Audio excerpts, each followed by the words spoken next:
I pushed the Mafia boss's hand off my father's shoulder. He smirked. A kitten with claws. I like that. The last lie I told myself was that I could keep living like this without breaking.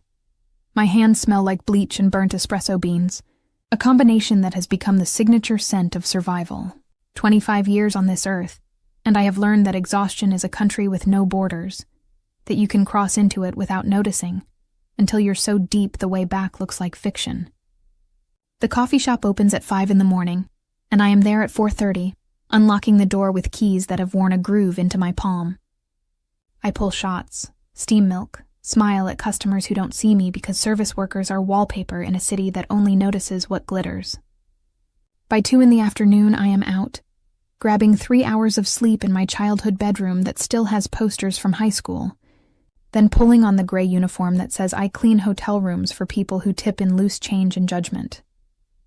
My father's hospital debt sits on our kitchen table like a third person at every meal. $47,000 for the heart surgery that saved his life and might still kill him with stress.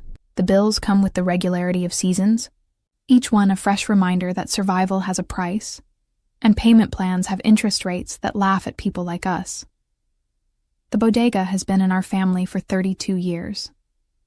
My father bought it the year I was born with money he saved working construction, putting every piece of himself into the narrow aisles and the green awning that says Alvarez Family Market in letters he painted himself.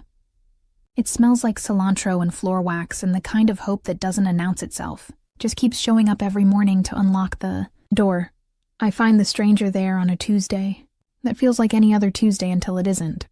Father stands behind the counter with his shoulders curved in a way they never used to curve, and the stranger has his hand on my father's shoulder like he owns it. The stranger wears a suit that costs more than 3 months of my rent, charcoal gray with a subtle pinstripe that catches the afternoon light slanting through the window. His shoes are polished to a shine that could double as a mirror. Everything about him says money, power, the kind of casual dominance that comes from never hearing the word no and meaning it. His hand sits heavy on my father's shoulder, fingers spread in a gesture that might look friendly to someone who doesn't know the grammar of threats. 3 missed invoices, the stranger is saying, voice smooth as expensive whiskey. I don't like waiting, Mateo. It makes me look soft. You understand what happens when people think I'm soft. My father's face has gone gray, the color of old newspaper. His mouth opens, but nothing comes out except a sound-like apology trying to find its shape. I see his hand tremble where it rests on the counter, and something in my chest catches fire. I drop my bag by the door and cross the bodega in 4 strides that feel like falling forward into a future I haven't chosen. I step between them, wedging my body into the space between threat and my father, and I lift the stranger's hand off my father's shoulder with both of mine. His skin is warm, surprisingly warm, and I feel the flecks of muscle beneath the expensive fabric of his sleeve as I remove his touch like I'm peeling back something that doesn't belong. Don't touch my dad, I say, and my voice comes out steady even though my pulse is trying to escape through my throat. We'll pay when we can. Get out. The stranger looks at me for the first time and his eyes are dark, the kind of dark that has depth, and I watch something shift in them. Surprise first, then interest. Then something I don't have a name for but recognize in the way animals recognize danger. His mouth does a thing that might become a smile on someone else but on him looks like a weapon being drawn. A kitten with claws, he says, and the amusement in his voice makes my skin feel too tight. I like that. He reaches into his jacket. I tense. My father makes a sound like a prayer being cut short, and pulls out a business card. Heavy stock, cream-colored, embossed lettering that I can feel when he presses it into my hand. Call me when you're serious about that debt, he says, still looking at me like I'm a puzzle he's just decided to solve. I tear the card in half. Then I tear those halves in half. I let the pieces fall between us like snow that has forgotten how to be pretty. We don't need your patience or your card or whatever you think you're offering. We'll handle our business. You handle yours by leaving. He watches the pieces fall and that almost smile deepens. He looks at me like he's memorizing my face, my father, the bodega with its uneven tiles and fluorescent lights that hum with old electricity. Mateo, he says without taking his eyes off me. You have an impressive daughter. Then he leaves. The bell above the door chimes like it doesn't know it just witnessed a grenade with the pin pulled. My father grabs my arm the moment the door closes. "Mia, do you know who that was?" "Someone who needs to learn about personal space," I say. But my hands are shaking now that the adrenaline is looking for an exit. "That was Luca Valenti," my father says, and his voice has a strange quality, like he's speaking the name of a saint or a demon and isn't sure which. You can't, Naya. You don't push a man like that." The name means nothing to me except as another entry in the long list of people we owe money to. Another bill collector with better shoes. I make my father sit down. I pour him water. I watch his hands shake as he drinks, and I think about how much I hate this city, this debt, this life that makes my father afraid in his own store. That night at the hotel, my coworker Ray corners me in the supply room with her phone thrust in my face. "Tell me you didn't," she says, and her voice is half horror, half awe. "Didn't what?" "Tell off Luca Valenti. Please tell me the rumor going around isn't true." I grab a stack of fresh towels and hip-check the door open. "I don't know who that is. Some guy was hassling my dad. I handled it." Ray follows me like she's been tied to my wrist. "Nia Luca Valenti. The Luca Valenti. He's only the most photographed man in this city. Mafia boss whose face is on every charity gala and tabloid cover. Every woman in this city would die for one night with him. One night. And you told him off?" She pulls up photos on her phone. The stranger in a tuxedo at some glittering event.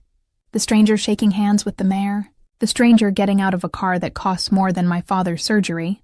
The stranger with a look on his face that the camera has made hungry and distant and beautiful in the way dangerous things are beautiful when you don't have to stand close to them. "He was threatening my dad," I say, which is the only defense I have. "He's Mafia. Nia, that's what they do. They threaten.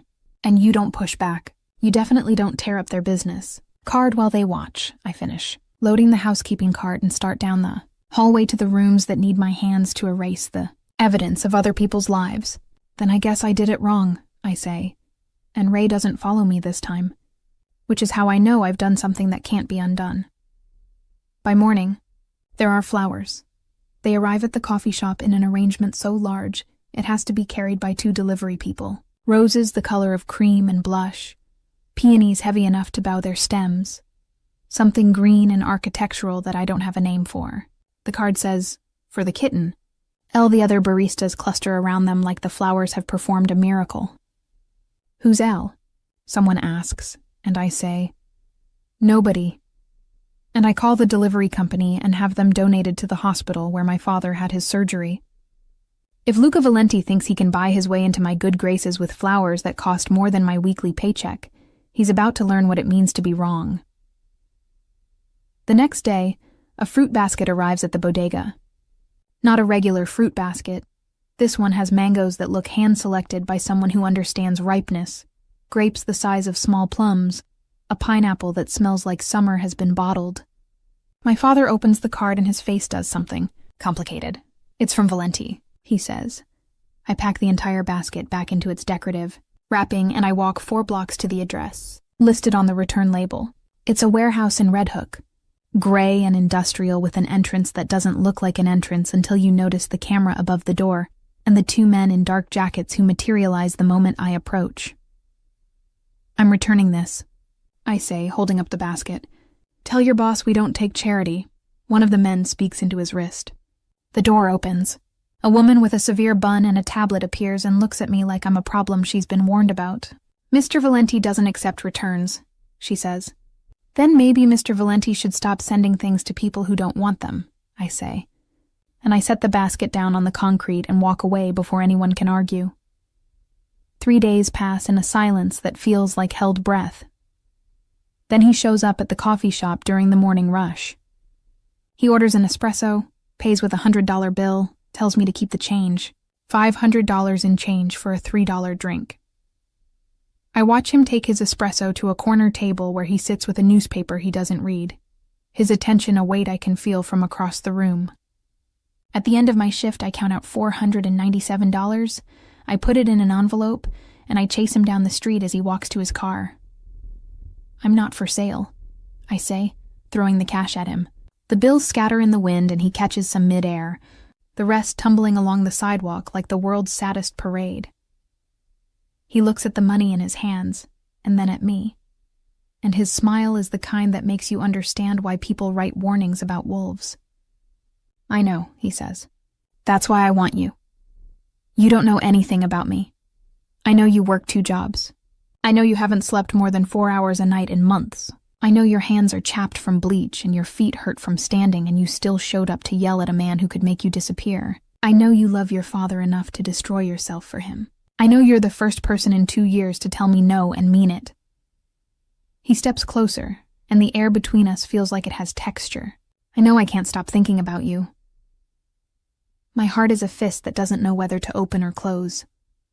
"Stay away from my family," I say, and I turn before he can see what his words have done to the architecture of my resolve. That night, the supplier. My father has been dodging for 3 months. Calls to say the debt has been forgiven, paid in full by an anonymous donor. My father cries with relief, and I taste rage at the back of my throat like old copper. I storm Luca's office the next evening after my hotel shift, still wearing my gray uniform with my name embroidered over the pocket like a target. The same warehouse, the same severe woman, but this time she doesn't stop me. She leads me up a flight of industrial stairs to an office that overlooks the warehouse floor. And Luca sits behind a desk that looks like it was made from a single piece of dark wood, his jacket off, his sleeves rolled to expose forearms roped with muscle, and a scar that runs from wrist to elbow like someone once tried to teach him a lesson he refused to learn. "I don't need you playing hero," I say before he can speak. "I don't need you fixing my problems or paying off debts or sending gifts. Stay away from my family." He leans back in his chair, studying me with the same attention he gave me in the bodega, like I'm a book he's reading in a language he's still learning. "What if I can't?" he asks. "That's not my problem. It is if someone else is causing it." He opens a drawer, pulls out a file, slides it across the desk. "Your father isn't the only small business owner in this neighborhood getting squeezed. Someone's skimming protection payments, framing shops to make it look like they're not paying, setting up people like your father to take the fall while they pocket the difference." I don't touch the file. "Why do you care?" "Because the people doing it are blaming me. Because your father is a good man who doesn't deserve to be caught in someone else's war. Because," he stops, jaw flexing. "Because you pushed my hand off his shoulder and I realized I've been letting my hands rest on too many people who didn't ask for the weight." "Don't make me a reason for your redemption," I say. "I didn't ask for that either." "You didn't ask for any of this," he agrees. But here we are. By the end of the week, I learn what it means to be a target. 2 men corner me after my hotel shift in the parking garage, stepping out from between cars like thoughts becoming solid. One is tall with a shaved head and a neck that looks like it's been poured from concrete. The other is shorter, wiry, with eyes that don't blink enough. "Tell your boyfriend to back off our territory," the tall one says. "I don't have a boyfriend," I say, and I'm measuring distances. My car is 15 feet away. The stairwell is 20. The emergency call box is too far to matter. The Mafia boss, who's been sniffing around your family. Tell Valenti we're not afraid of him. Tell him to keep his protection in his own streets. I don't tell him anything, I say. I barely know him. The shorter one laughs like I've told a joke. Then why's he paying off your debts? Why's he sending you flowers? You're either his or you're not. If you're not, then you won't mind if we send him a message through you. The tall one takes a step forward, and I'm about to do something stupid. I'm always about to do something stupid when backed into corners. When footsteps echo through the garage like thunder finding rhythm, 3 men in dark suits appear from the stairwell, moving with the coordinated grace of people who have trained together. They don't run, but they don't need to. Their presence is a closing door. The 2 men who cornered me look at each other and decide survival is worth more than pride. They leave without another word, walking fast enough to be running without the indignity of it. One of the suits approaches me. He's older than the others, maybe 50, with gray at his temples and a face that's seen enough violence to be tired of it. "Ms. Alvarez, Mr. Valenti sent us. We're to escort you home." "I don't need an escort. With respect, you do. And whether you want it or not, you're getting it." They follow me home in a black car that costs more than my annual salary. They wait outside my building until I'm inside. In the morning, They're there again when I leave for the coffee shop. Luca appears at the bodega before noon with a set to his jaw that makes him look like he's ready to go to war with gravity itself. My father is rearranging the shelves. The lock on the stockroom has been acting up, and he's been compensating by reorganizing everything at the front. Luca notices, and without asking, without announcement, he pulls a small toolkit from somewhere and kneels at the stockroom door like it's the most natural thing in the world for a mafia boss to do. "You don't have to do that," my father says. "I know," Luca says, and fixes the lock with hands that know their way around. Mechanical problems. I watch from behind the counter, where I'm supposed to be restocking candy but have instead been frozen by the strangeness of this moment, this man in expensive clothes kneeling on my father's floor, fixing things with competence that doesn't announce itself. When he stands, he wipes his hands on a cloth he produces from his pocket and looks at me with an expression that is half apology, half determination. "We need to talk. We don't need to do anything. 2 men threatened you last night. That's not a negotiation. That's a fact. Until I find out who's behind this, you need protection." "I didn't ask for protection. You pushed my hand off your father," he says, and his voice drops into a register that does something to the air between us. "Now let me keep worse hands off you." My father, who has been listening with the attentiveness of someone watching chess players, speaks for the first time. "Mija, maybe you should listen. Papa, I like him," my father says simply, nodding at Luca. He fixed the lock. He speaks Spanish. He laughs at my jokes. And more importantly, he's trying to keep you safe when you're too stubborn to do it yourself. Luca has the grace not to look smug about this endorsement. He just looks at me with an expression that says he'll wait as long as it takes for me to arrive at the same conclusion everyone else already has. "Fine," I say, because I'm outnumbered, and because somewhere under the rage I'm smart enough to be afraid. "What does protection look like?" 2 bodyguards. Both female, since I assume you'll be more comfortable with that. A driver to and from work. I check in nightly until this is resolved. "I don't need you checking in." "Consider it quality control," he says. And this time he does smile. Just a little. Just enough to remind me that underneath the danger there's a man who finds me interesting in ways I don't know how to handle. The bodyguards arrive the next morning. Soledad and Mira, one tall and silent as a mountain, the other compact and quick-eyed like a bird that's learned to hunt. They introduce themselves with the efficiency of people who have done this before, lay out the protocols, hand me a phone that has 1 number programmed in. "Emergency line," Soledad says. "You use it, we come. No questions. What kind of emergencies are we talking about?" "The kind where you need someone to come," Mira says, which is not an answer but is somehow the only answer that matters. The driver is a man named Tomas who has a scar across his knuckles and a gentleness when he opens car doors that makes me think he has daughters somewhere. He drives me to the coffee shop, waits in the car, drives me to the hotel, waits again, drives me home. He doesn't try to make conversation. He doesn't ask questions. He simply exists as a buffer between me and a world that has suddenly remembered I'm vulnerable. Luca shows up at the bodega every evening for a week. Sometimes he buys something, a bottle of water, a pack of gum, once an entire bag of plantain chips that he eats while talking to my father about baseball. Sometimes he just appears, leans against the counter, asks how my day was with the same attention most people reserve for confessions. My father loves him. It's an uncomfortable truth that I can't ignore.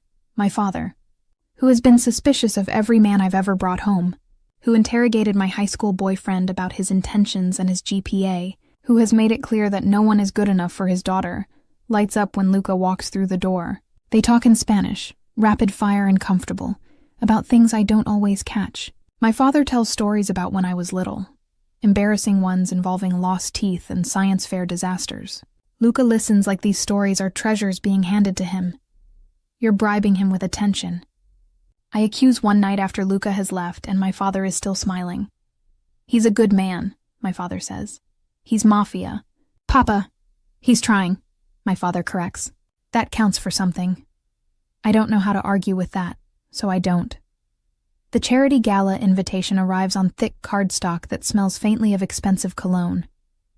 Luca calls me personally, not a text, an actual call where I hear his voice through the phone like he's standing closer than he is. Be my guest, he says without preamble. This weekend. I'll send a dress, a car. No, Nia, I don't belong in your world, Luca. I work 2 jobs. I wear secondhand clothes. I don't know which fork to use at fancy dinners, and I don't care to learn. Find someone else. There's a pause long enough that I think he's hung up. Then, what if I don't want someone else? Then you're going to be disappointed, I say, and I end the call before my resolve can hear whatever he was going to say next. But the gala is at the hotel where I work, which means I don't get to avoid it. I'm scheduled for the event, part of the housekeeping staff assigned to maintain the bathrooms, keep the public spaces pristine, be invisible while visible people have their glittering night. I wear my gray uniform with my name over my pocket, and I watch from the margins as the city's beautiful. People arrive in gowns that cost more than my annual rent. Luca arrives alone, despite the crowd of women who orbit him the moment he enters. I watch from the service corridor as someone who might be an actress touches his arm, as an influencer laughs too loud at something he said, as even Ray, my coworker Ray, who begged to come as someone's +1, positions herself in his line of sight with a dress she definitely couldn't afford. He ignores all of them. His attention sweeps the room like he's looking for something specific. And when his eyes find me half hidden behind a pillar with a trash bag in my hand, his face does something I feel in my stomach. He doesn't approach. He doesn't wave. He just sees me, and keeps seeing me, his gaze returning throughout the night like a compass finding north. During my break, I slip into the service corridor to catch my breath. The sounds of the gala are muffled here, laughter like breaking glass, music that costs $1,000 per hour. I lean against the wall and close my eyes and try to remember why I'm working myself to death for a future that keeps moving backward. Everyone wants you, I hear myself say, and I open my eyes to find Luca standing in the corridor like he's been conjured by my exhaustion. He looks at me for a long time before speaking. I want the woman who threw my money in the street, he says. The one who works herself to the bone for her father. The one who won't let me buy her. He takes a step closer, and the corridor shrinks around us. I want you, Nia, just you, and I don't know what to do with wanting something I can't have. You're Mafia, I whisper, and it's the weakest defense I've ever mounted. I can't. Then don't, he interrupts, but his voice is gentle, like he's offering me an exit. But stop pretending you don't feel this. Stop pretending that when I walk into your father's store, your pulse doesn't jump. Stop pretending you don't look for me even when you don't want to. I want to argue. I want to push him away the way I pushed his hand off my father's shoulder. Instead, I stand there with my trash bag and my gray uniform, and my heart trying to rewrite the rules I've spent 25 years learning. I have to get back to work, I finally say. He nods, steps back, gives me space I didn't ask for but need anyway. When you're ready, he says. I'm not going anywhere. I walk away because staying would mean admitting something I'm not ready to name. But that night I lie awake in my childhood bedroom and replay his words until they've worn grooves into my thoughts. And I hate how much I want to call him, how much I want to say yes to questions he hasn't fully asked. By morning, the world has shifted on its axis in ways I won't understand until it's too late to step back. From the edge, Ray starts showing up to work in clothes that didn't come from the thrift store on 5th Street where we used to spend Sunday afternoons hunting for jeans that fit. She has new shoes, leather, not the kind that pretends to be leather, and her nails are done in that complicated gel situation that requires appointments and tips. When I ask where the money is coming from, she shrugs with a smile that has too many teeth. I've been seeing someone, she says, and the way she says it makes the words sound like they're wrapped in expensive tissue paper. Someone connected.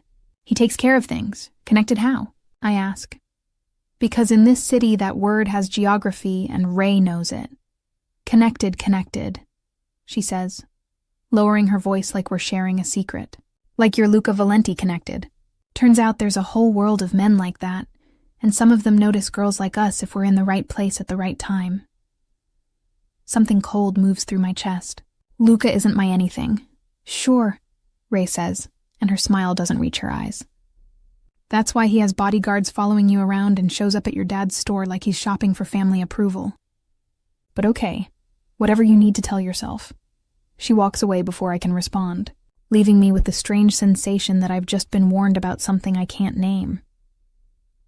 3 days later, the police arrive at the bodega with a warrant and the kind of faces that have stopped expecting people to be innocent. They find a shipment in the back room, electronics still in boxes, the kind that come from trucks that don't stop at their intended destinations. The serial numbers match a robbery from 2 weeks ago, a warehouse in Jersey that lost $100,000 in merchandise to men with guns and a van. My father stands behind the counter with his hands spread flat like he's trying to prove they're empty. "I don't know where that came from," he keeps saying. "I don't know. I didn't order it. I've never seen it before." The detective, a woman with gray in her hair and exhaustion in her eyes, looks at him with something that might be pity. "Mr. Alvarez, we're going to need you to come down to the station. Answer some questions." "He didn't do this," I say, stepping between them the way I've learned to step between my father and things that want to hurt him. "Someone planted this. We're being framed. That's what everyone says," the detective responds, not unkindly. "But the evidence says otherwise. We have shipping manifests with your father's signature. We have security footage of someone matching his description accepting the delivery. We have a paper trail." "Then the paper trail is lying," I say, and my voice is rising because fear has volume. "My father has a heart condition. He can barely lift boxes. He didn't steal anything. They take him anyway. They take him in handcuffs because apparently that's protocol.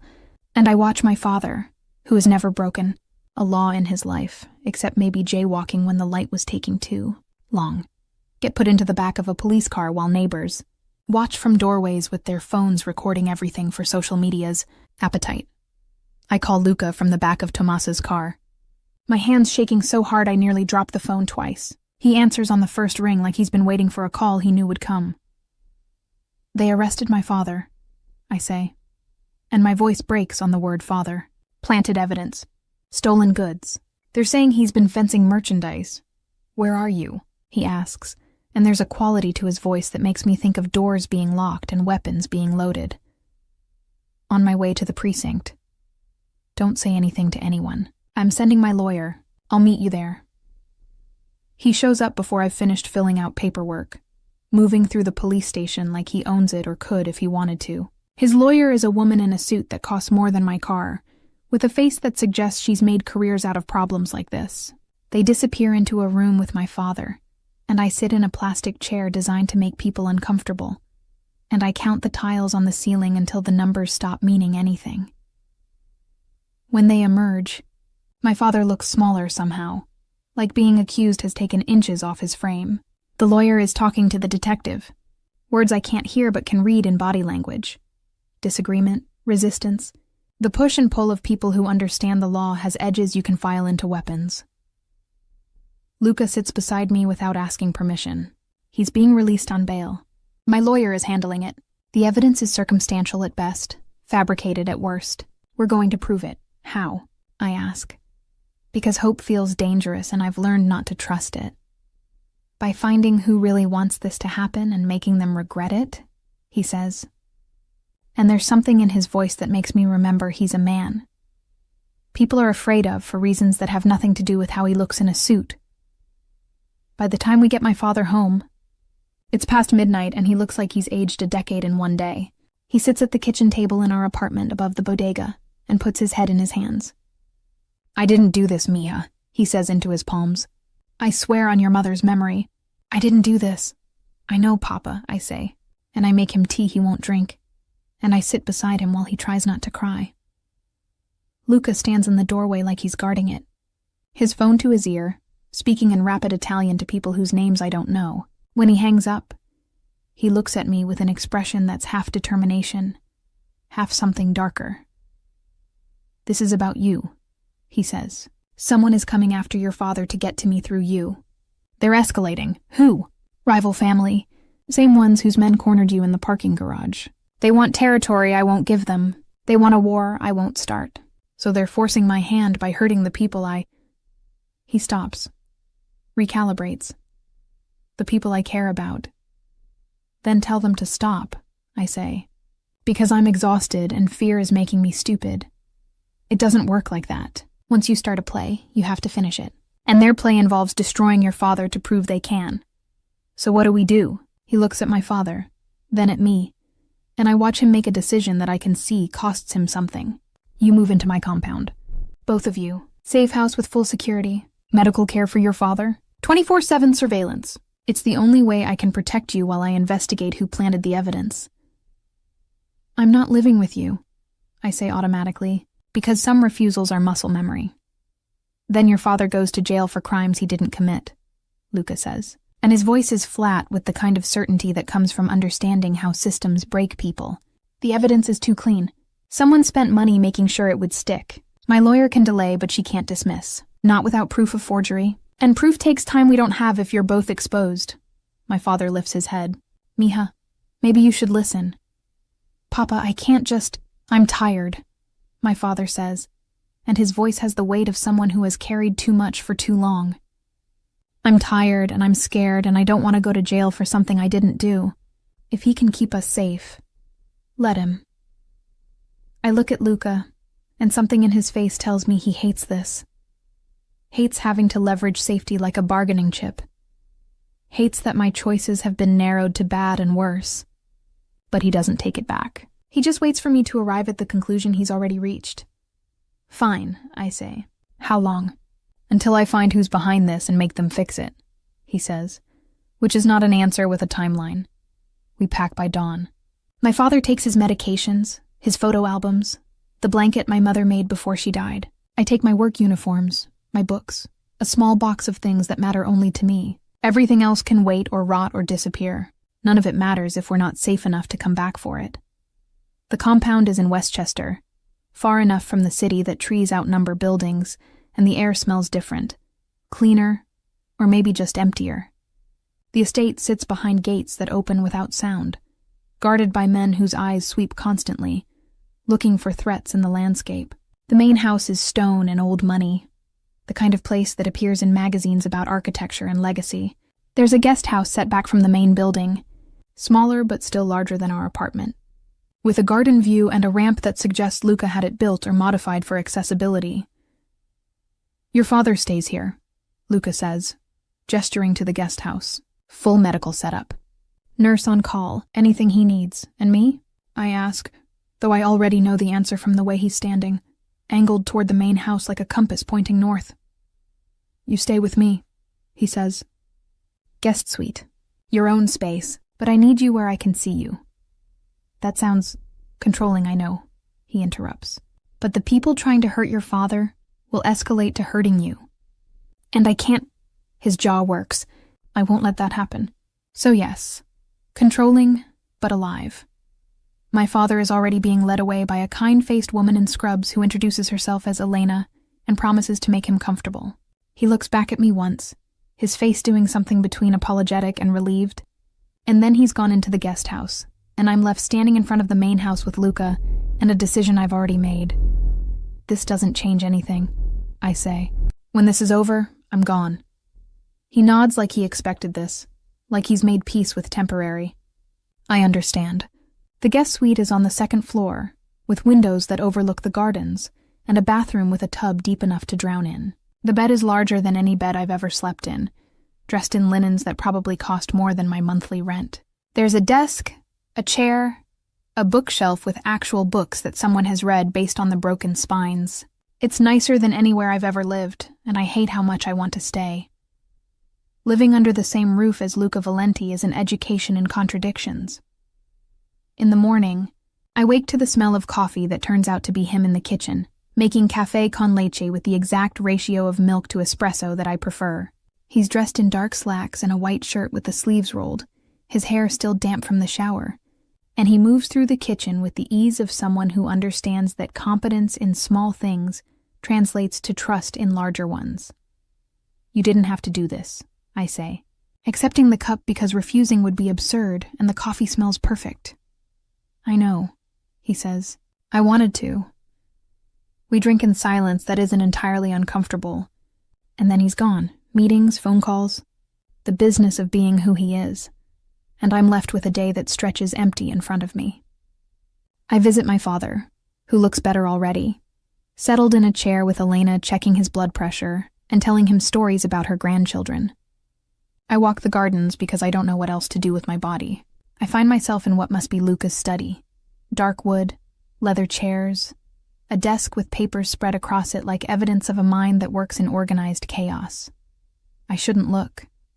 I look anyway. Financial records, security footage stills, reports from people whose job titles I don't fully understand. He's investigating, actually investigating, and the depth of it is written across his desk in highlighter and sticky notes and cross-references that suggest someone who doesn't do anything halfway. Find anything interesting? His voice asks from the doorway, and I jump like I've been caught stealing. I didn't mean to. It's fine, he says, crossing the room to stand beside me. You should know what I'm doing. It's your life we're trying to save. He walks me through it. The forged shipping manifests with signatures that almost match my father's, but are off by degrees only experts would catch. The security footage that shows someone in my father's coat and his approximate build, but whose gait is wrong, whose hands are different. The financial trail that leads back to an account that was opened 3 months ago under a shell company that traces to the rival family's underboss. They've been planning this, he says. Not a crime of opportunity. A strategy. Why? What did we do? You pushed my hand off your father's shoulder, Luca says, looking at me with something in his eyes that makes my pulse forget its rhythm. You made me interested, made me want to protect you. That made you a target because targeting you targets me. So this is your fault, I say, but there's no heat in it, just exhaustion. Yes, he agrees, and I'm going to fix it. The days fold into each other with a strange domesticity that I don't know how to process. We eat breakfast together. He asks about my day like it matters. I find him late at night still working, and I bring him coffee that he drinks with gratitude that feels disproportionate to the gesture. He teaches my father card games that make my father laugh. Real laughter that I haven't heard since before the hospital. He fixes things without being asked. A loose cabinet hinge, a squeaky door, the garden gate that wouldn't latch properly. You don't have to do all this, I tell him one evening when I find him on his knees in the garden fixing the gate's mechanism. I know, he says without looking up, but if I'm going to ask you to live here, everything should work. I watch the way his forearms flex as he works, the way he's patient with inanimate objects that don't deserve his patience, and I feel something in my chest shift without permission. This is dangerous, I think. This wanting, this noticing, this slow erosion of the walls I built to keep men like him on the other side of my life.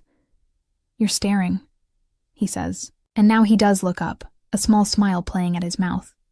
I'm supervising, I correct, making sure you do it right. Of course, he says, humor in his voice.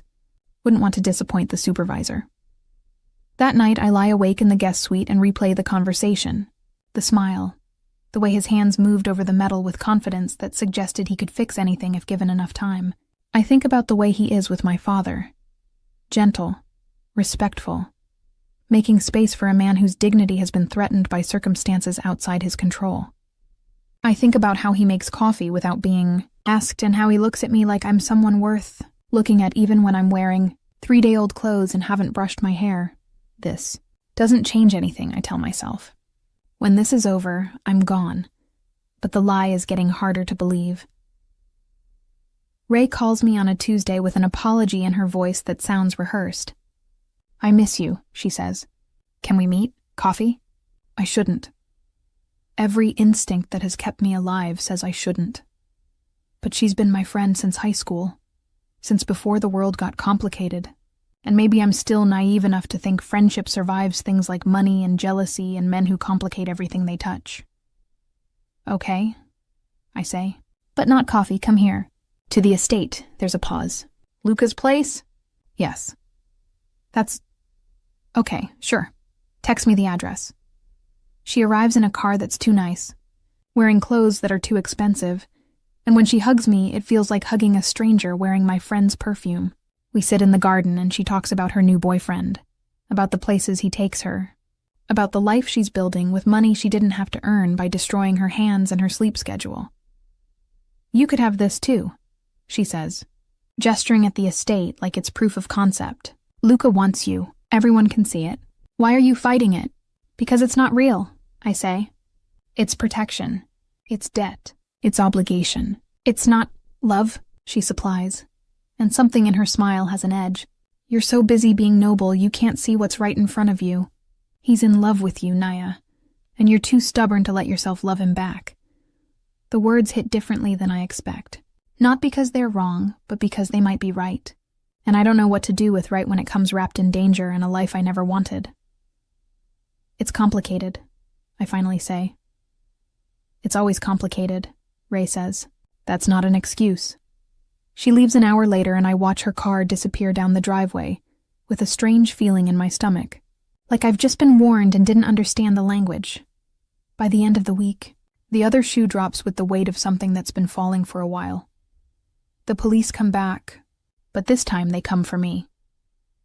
Detective Martinez, the same woman who arrested my father, stands in the foyer of Luca's estate with a warrant and a face that suggests she's not happy about what she has to do. Nia Alvarez, you're under arrest for conspiracy to commit fraud, money laundering, and accessory to theft. The words don't make sense. They're in English, but arranged in an order that might as well be a foreign language. What? Evidence shows you accepted a $50,000 bribe from a rival organization, she says, and she's reading from something, her voice professional and distant. Bank records indicate deposits made over the past 3 months to an account in your name. Security footage shows you accepting packages. We have witness testimony placing you at meetings with known criminals. That's not true. None of that is true. I didn't— You have the right to remain silent, she begins, and the Miranda rights sound like a prayer said backward. Luca appears from somewhere, his face carved from stone. She's not going anywhere without my lawyer. Mr. Valenti, this is a lawful arrest. We have probable cause and a warrant. You can have your lawyer meet her at the station, but she's coming with us now.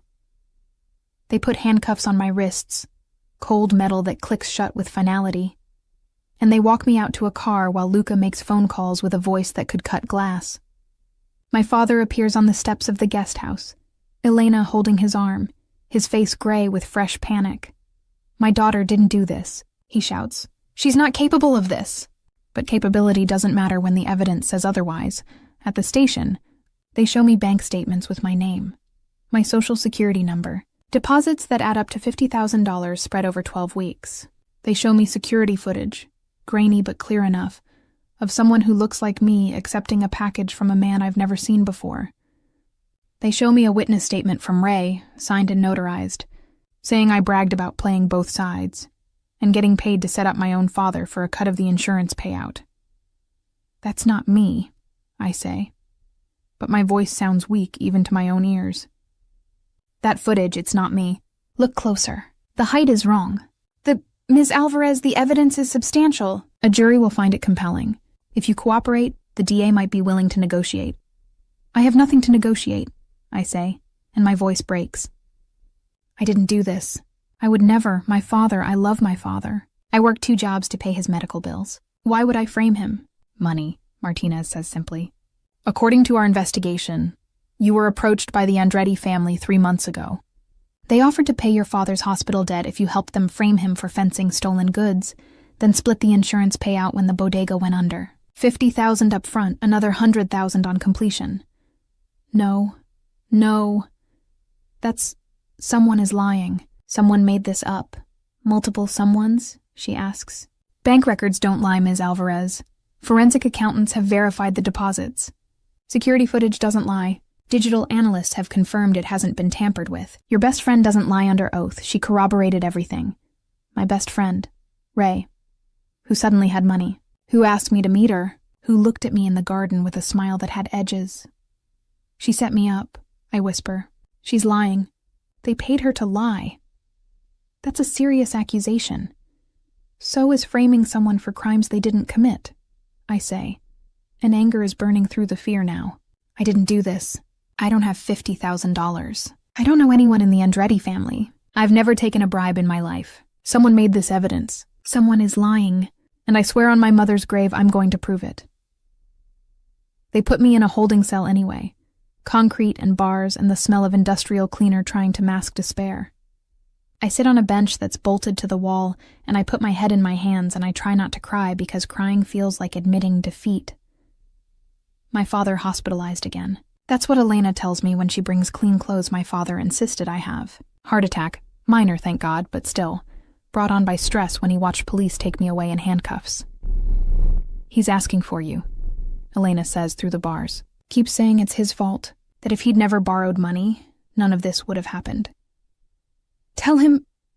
My voice cracks. Tell him I love him. Tell him I'm going to fix this. Tell him... I can't finish because my throat has closed around words too big to fit through. Luca comes at midnight when visiting hours are over, but rules bend for men like him. He bribes or threatens his way into the cell block, I don't ask which, and he kneels outside the bars like he's the one asking for forgiveness.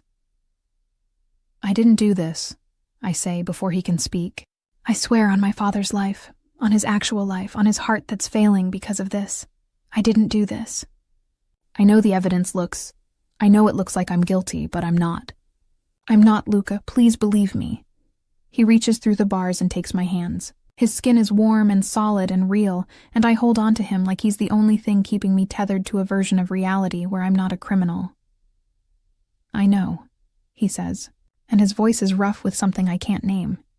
I know your heart, Nia. You pushed my hand off your father because you're a fighter. You threw my money in the street because you have integrity. You work yourself to bone because you love so fiercely it hurts to watch. Evidence can be fabricated. People can lie, but I know who you are. I know you couldn't do this. Something in my chest breaks open. Some dam I've been holding since I was old enough to understand that people leave, and love fails, and trusting the wrong person can destroy you. Everyone else thinks I'm guilty, I whisper. Everyone else doesn't matter, he says. I know you're not. And I'm going to prove it. How? By doing what I should have done from the beginning. Stop playing by rules that don't apply to people trying to destroy us. Hire the best forensic accountants. Get hackers who can trace digital fingerprints. Find out how deep Ray's betrayal goes and who paid for it. Pull every string I have until something unravels. Why? I ask. Because I need to hear him say it. Why do you believe me when the evidence says you shouldn't? He moves closer to the bars. Close enough that I can see the dark of his eyes. The set of his jaw. The way he's looking at me like I'm something precious he's afraid to break with too much truth. Because I'm in love with you, he says. Not the fantasy. Not the idea, you. The woman who fights for her father. The woman who refuses to be bought. The woman who looks at me like I'm dangerous and wants me anyway even though she won't admit it yet. I know you, Nia. And I love what I know. The words settle over me like something physical. Something I can feel in my bones and my blood and the spaces between my ribs where I've been holding my breath for weeks. I'm in a jail cell. This is the worst possible time too. I know, he says. But I'm not waiting for a better time. Because better times don't exist for people like us. We take the moments we get, and we hold on to them even when they have bars between them. He gets me released on his recognizance by morning, putting up his estate as collateral, signing papers that make him responsible for me showing up to court. His lawyer, the severe woman whose name I learn is Catherine, explains that I'm to stay at the compound, that I'm not to leave without permission, that I'm essentially under house arrest, but at least it's a house with coffee and gardens and my father nearby.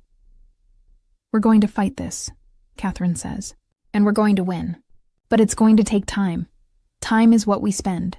Days in Luca's study, going through evidence with forensic accountants who find discrepancies in the bank records, timestamps that don't match, deposits made from IP addresses that trace to locations I've never been, security footage that, when examined by digital analysts, shows signs of deepfake technology, the kind that costs money and expertise and intent.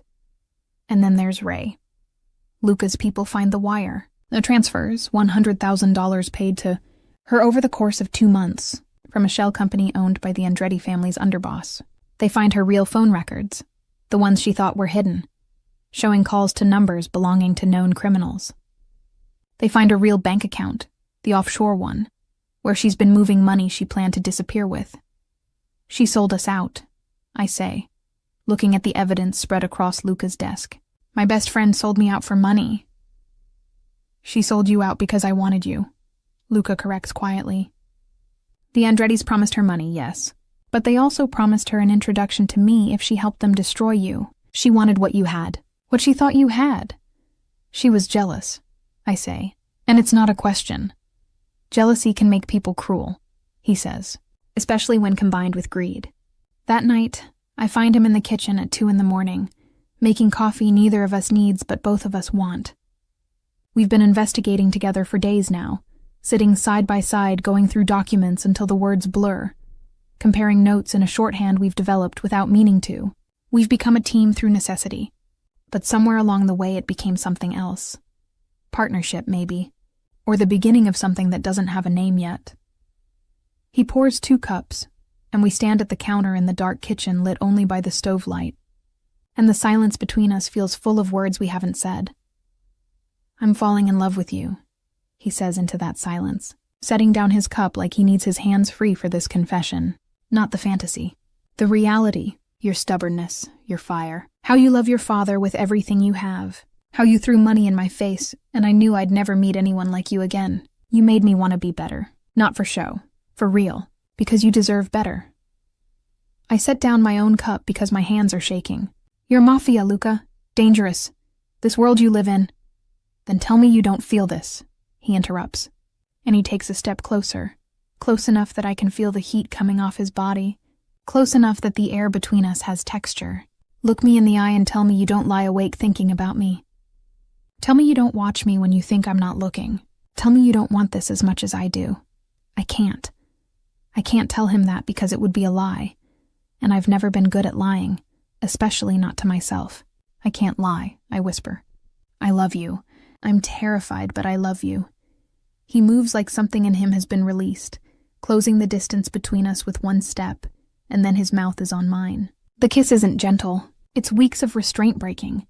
Weeks of wanting compressed into the way his hands cut my face like I'm something that might disappear if he doesn't hold on. I kiss him back with everything I've been, holding in, fear and want and anger and relief all twisted, together into something that tastes like him, and feels like falling and flying at the same time.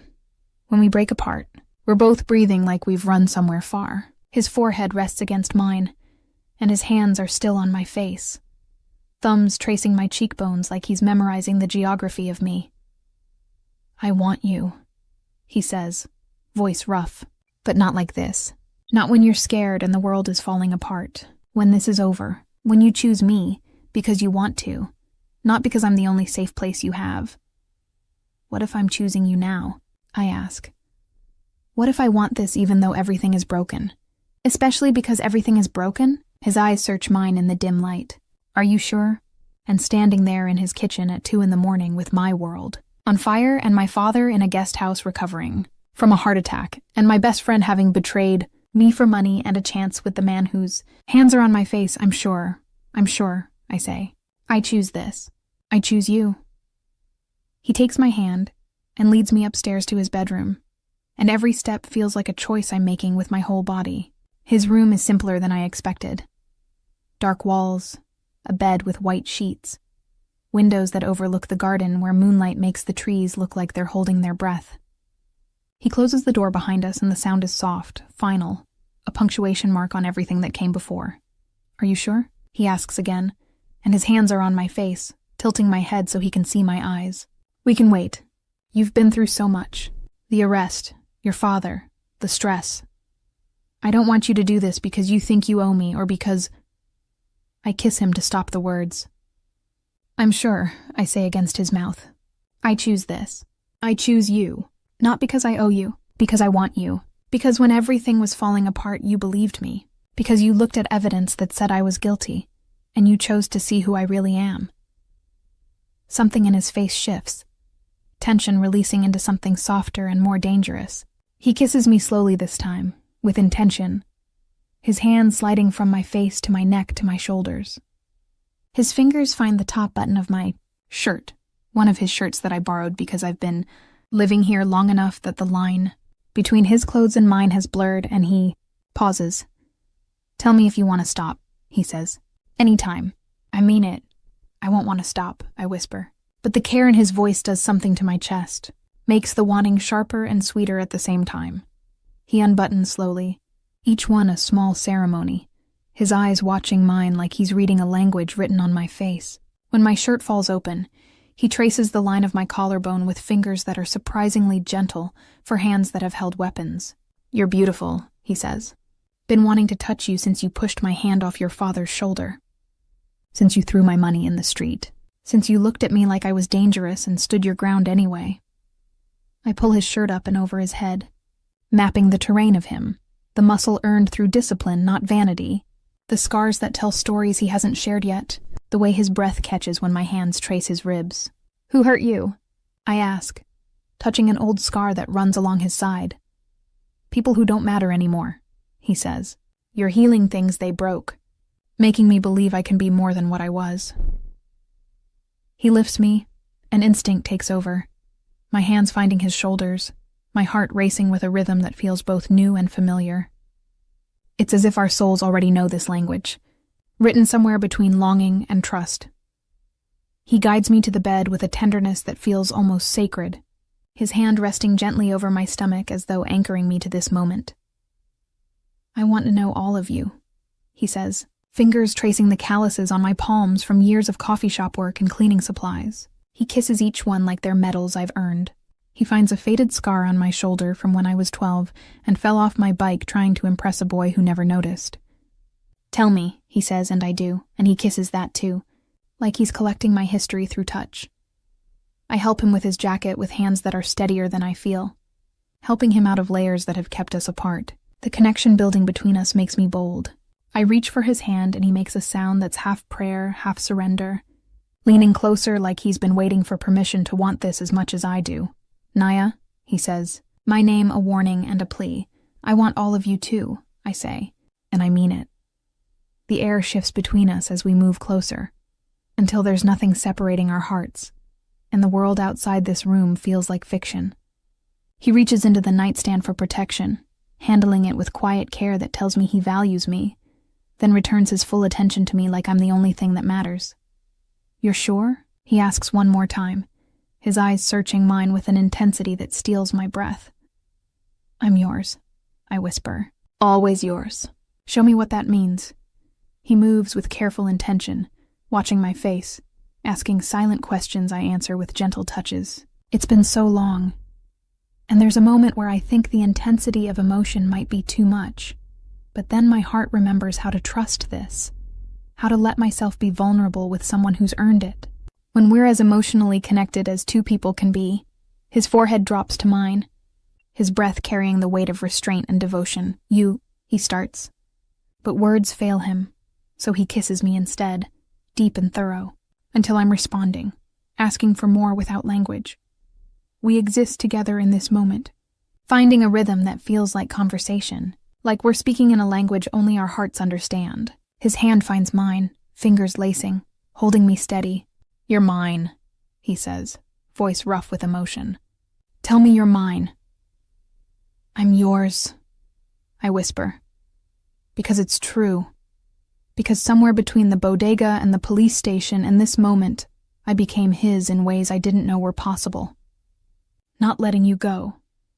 Ever. The emotion builds like something with architecture, each moment adding to the structure until I'm overwhelmed, chasing something just out of reach. Something shifts and suddenly it's there, bright and sharp and consuming, and I'm whispering his name as overwhelming feelings wash over me, making me forget everything but this. He experiences the same moments later, burying his face in my neck, saying my name like it's the only word he knows. For a moment we're both still, held in this sacred space, learning how to exist in this new understanding of us. He pulls back to look at me and there are tears on my face, not from pain, but from the sheer overwhelming relief of being seen and wanted and held by someone who chose to believe me when everyone else saw evidence and stopped looking. Hey, he says softly, wiping the tears with his thumb. Are you okay? Did I hurt you? No, I say, laughing through the tears. No, this is the first time in weeks I've felt safe. Really safe with you, like this. He gathers me closer, pulling blankets around us, creating a sanctuary where nothing exists but his warmth and his steady heartbeat beneath my cheek. You're always safe with me, he murmurs into my hair. Always, Naya, I promise you that. And lying there in his arms, feeling the solid proof of his care surrounding me, I finally believe him. Whatever happens, he says into my hair, I show up. For you, for your father, for this thing we're building, because you're everything. Nia, everything. I press my face harder into his chest and breathe him, Inner cedar and gun oil and something uniquely him, and I let myself believe in futures that don't end in handcuffs and heartbreak. Morning comes too soon, and with it, the weight of everything we still have to fix. But we wake tangled together, and he makes coffee while I shower. And when I come downstairs, he hands me a mug and kisses my temple like we've been doing this for years instead of hours. Today, he says, we finish this. His people have been working through the night. The forensic accountant found the digital fingerprints. The deposits to my fake account were made from an IP address that traces to a location 3 blocks from where Ray's new boyfriend lives. The security footage analyst found the markers of deepfake technology, the small glitches in the pixels that prove the woman in the video isn't me, just a simulation wearing my face. The investigator tracking Ray found her packing suitcases in a hotel room she paid for with cash from the offshore account. She's running, Luca's head of security reports, and there's satisfaction in his voice. Booked a flight to the Caymans under a fake name. Leaves tonight. Pick her up, Luca says. Bring her here. She's going to tell us everything on camera, or I'm handing the evidence to the police and letting them file charges that make her initial payment look like pocket change. They bring her at noon, escorted by 2 men who don't touch her, but make it clear she's not leaving until this is finished. She looks different, harder somehow. The softness I associated with friendship burned away to reveal something calculating underneath. She sees me standing beside Luca, and her mouth twists into something that might be a smile or might be a snarl. The loyal girlfriend, she says. Did he tell you he only wanted you because you were different? Because you played hard to get? Men like him get bored, Nia. When the shine wears off, you'll just be another poor girl who thought she could keep a rich man interested. Why? I ask, because I need to understand how friendship becomes betrayal. Was it just the money, or was it me? She laughs, sharp and bitter. You have no idea what it's like, do you? Watching you throw away what every woman in this city wants. He was obsessed with you. Obsessed. And you acted like it was a burden. Like his attention was something to suffer through instead of the blessing it is. The Andrettis offered me money, yes. But they also offered me a chance. They said if I helped them destroy you, they'd introduce me to him. Make sure I was in the right place at the right time to be the shoulder he cried on when you were gone. So you framed my father, I say, voice flat. You helped them plant evidence that could have sent him to prison. You testified under oath that I confessed to crimes I didn't commit. You destroyed my life for a chance with a man who was never going to want you. He would have, she insists, if you weren't in the way. Luca steps forward, and his voice is cold enough to make the room's temperature drop. I want you to understand something very clearly. I never wanted you. I never noticed you. I never will, because you're the kind of person who sells out their best friend for money in a fantasy, and women like that make me sick. Ray flinches like he's slapped her. Now, Luca continues, you're going to give a statement on camera confessing everything. Who paid you? How much? What they told you to do? Every lie you told under oath. You're going to provide documentation of the wire transfers, the offshore accounts, the communications with the Andretti family. And you're going to do it voluntarily, with our lawyer present, because if you don't, I'm turning over what we already have to the DA, and you'll be charged with fraud, conspiracy, perjury, and accessory to attempted murder since your lies put Naya in danger. Attempted murder? Ray says, and fear flickers across her face. No one tried to kill anyone. The people threatening Nia in parking garages were your Andretti friends, Luca says. That's conspiracy to commit violence. That's attempted kidnapping. That's enough to put you away for years, unless you cooperate. Then maybe the DA decides you're a useful witness instead of a defendant. She cooperates. The video statement takes 2 hours. Catherine asking questions in her precise legal voice, while Ray confesses to everything. The money, the lies, the coordination with the Andretti underboss whose name is Vince Andretti, and who orchestrated the frame-up from beginning to end. She provides passwords to the offshore account, shows text messages she was stupid enough not to delete, admits she lied under oath because Vince promised her $50,000 immediately, and the rest after Luca came to her for comfort. When it's done, Luca's people escort her to the police station where she'll be arrested on charges that might be reduced if her cooperation proves valuable. I watch her leave and feel nothing. No satisfaction, no anger, just the hollow space where a friendship used to be. I'm sorry, Luca says, his hand on my shoulder. I know she was important to you. She was, I agree. But apparently I never really knew her. With Ray's confession in hand, Catherine files emergency motions to dismiss the charges against me. The DA, faced with video evidence of perjury and fraud, has no choice but to drop the case. The bank records are proven fake. The security footage is proven manipulated. The witness is proven a liar. By evening, I receive official notification that all charges have been dismissed with prejudice, meaning they can never be refiled. My father cries when I tell him. Real tears that he doesn't try to hide, sitting in the guest house with Elena fussing over his blood pressure and his hands gripping mine like I might disappear if he lets go. I knew, he says. I knew you didn't do it, Mija. But I was so afraid they wouldn't see what I see, that they'd take you away and I'd lose you the way I lost your mother. You're not losing me, Papa, I say. I'm right here. We're both right here. And we're safe. But Luca isn't finished yet. He arranges a meeting with the Andretti family head.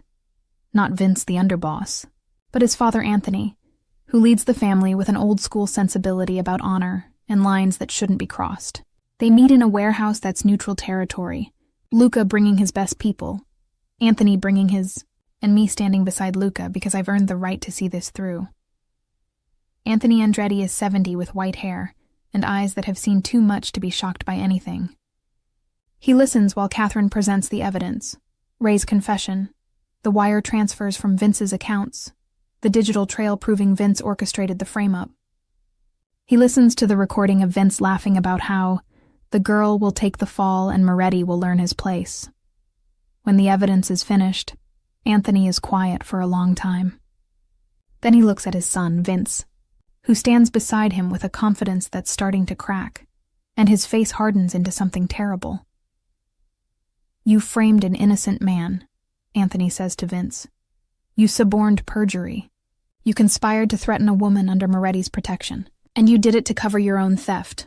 You've been skimming protection money for months, pocketing the difference, framing small businesses when they complained about bills they'd already paid. Father, I'm not finished, Anthony says, voice like a door slamming shut. You've disgraced this family. You've violated every code we live by. You've made us look weak and dishonorable. And worse, you did it out of greed and vanity. He turns to Luca. My son will face consequences within our family. The woman, Ray, you can do with as you please legally. She betrayed her friend for our money, which makes her our responsibility. The charges against the girl and her father will be cleared publicly with our cooperation. Any debts they owe to anyone connected to us are forgiven. And you and I will sign a new territorial agreement that reflects my wish to maintain peace. And him? Luca asks, nodding at Vince.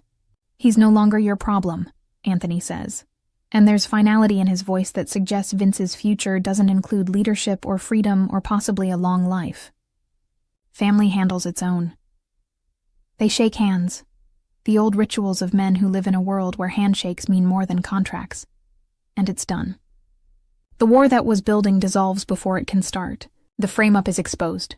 The debts are forgiven. We drive back to the estate in silence, Luca's hand covering mine on the seat between us. When we arrive, my father is waiting on the steps, Elena beside him. And he opens his arms and I walk into them and let myself be held the way I was held when I was small and the world was simpler. It's over, I tell him. Really over. The charges are dropped. The debts are forgiven. We're safe. Because of him, my father says, looking past me to where Luca stands giving us space. He saved us both, Mija. I know, I say. That night, Luca and I return to his bedroom without discussing it, our bodies finding each other in the dark, with the urgency of people who know how close they came to losing this. We make love slowly this time, learning each other, and when I fall asleep in his arms, I dream of futures instead of nightmares. Morning brings nausea that I blame on stress until it happens 3 mornings in a row. Elena notices, nurses always notice, and she hands me a small box with a pregnancy test and a knowing smile. Maybe stress, she says. Maybe something else. Better to know. I take the test in the bathroom of the guest suite, sitting on the closed toilet lid with my hands shaking and my heart doing complicated things in my chest. The instructions say wait 3 minutes. I wait 5 because I'm afraid of what the result might be regardless of what it shows. 2 lines. Pregnant. I sit there with the test in my hands and I run the math. We've been careful every time, but careful isn't the same as infallible, and the timing suggests conception happened that first night, when the world was falling apart and we chose each other anyway.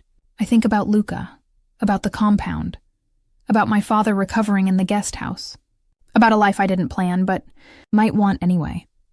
I find Luca in his study reviewing the final paperwork for his legitimate business, Ventures, the pivot away from anything illegal that he's been planning, since the Andretti situation resolved. He looks up when I enter and his face does something soft when he sees me. "Hey," he says. "You okay?" "You look—" "I'm pregnant," I say, because there's no good way to ease into it. We've been careful but not careful enough, or maybe just unlucky, or— I stop because the words are coming out wrong. I'm pregnant, and I don't know what that means for us, or for this, or for anything, but I needed you to know. He stands so fast, his chair rolls backward. He crosses the room in 3 strides, and then he's kneeling beside where I'm standing, frozen in the doorway, his hands on my waist, his face tilted up to mine. "A baby," he says, and his voice breaks on the word. "Our baby?"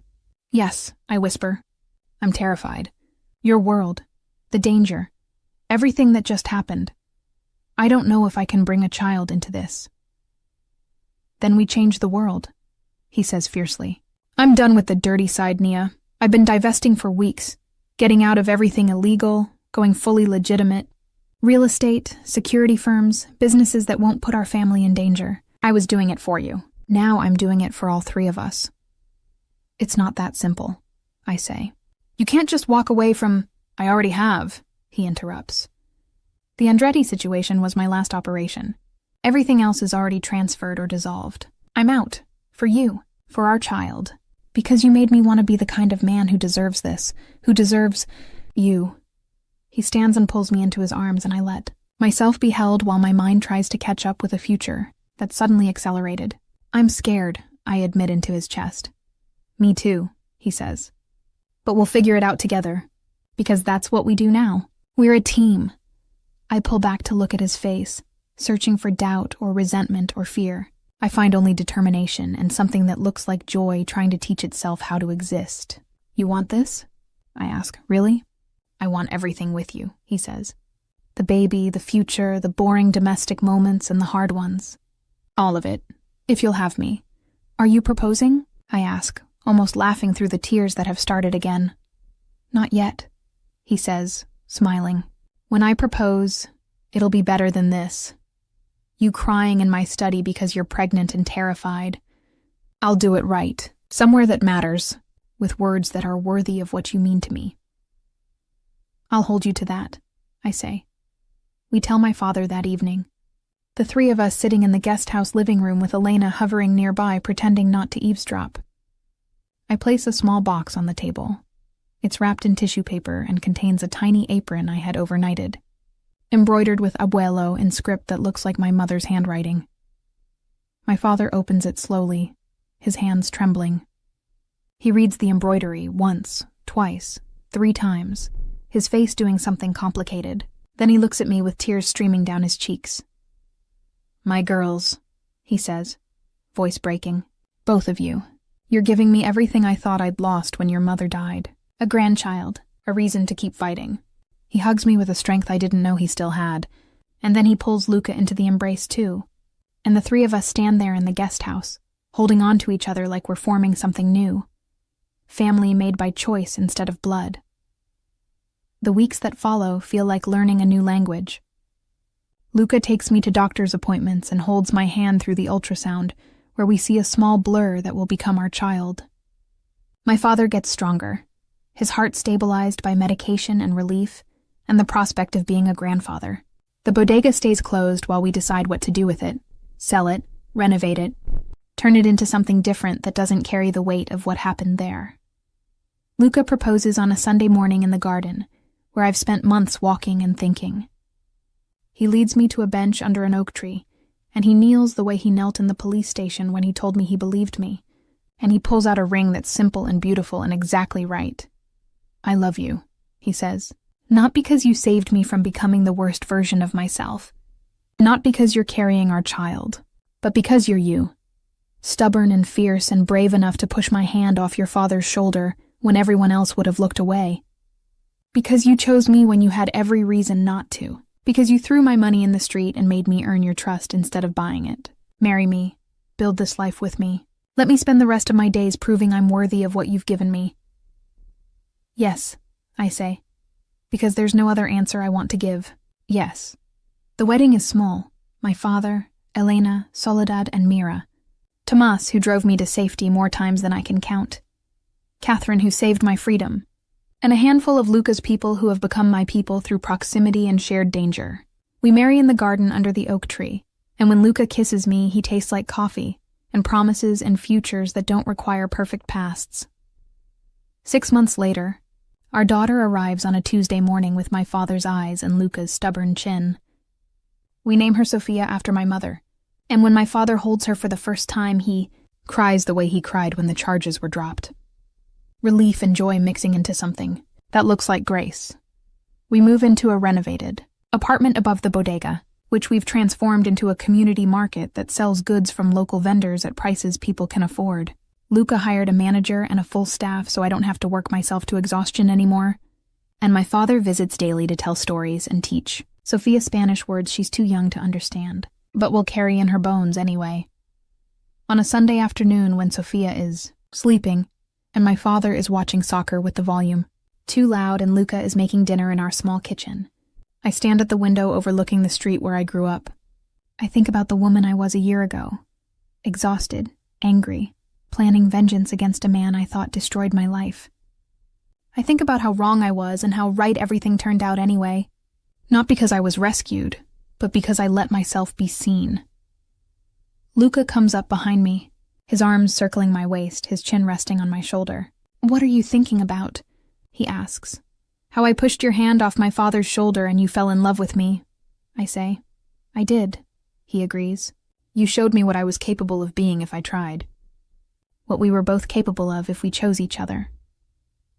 I lean back into him and watch the street where people pass by living their ordinary lives, unaware that they're walking past a bodega where something impossible happened, where a poor girl pushed a rich man and instead of punishment found love, where evidence lied but truth won anyway, where betrayal made space for family forged in fire. "Thank you," I say, turning in his arms to face him, "for believing me when everyone else saw evidence, for fighting for us, for becoming the man who deserved the second chance I gave you." "Thank you," he says, kissing my forehead, "for being brave enough to push back, for seeing past what I was to what I could be, for choosing me when the whole world wanted me, but you were the only one who mattered." From the living room, Sophia wakes with a cry that says she's hungry and unimpressed with nap time. My father calls for Luca to come see a goal he can rewind and watch again. The rice cooker beeps to signal dinner is ready. The ordinary chaos of our extraordinary life swirls around us, and I let it carry me forward into a future I built by refusing to be anything less than exactly who I am. The kitten with claws who tamed the Mafia boss everyone wanted, and the man who proved himself worthy of being chosen.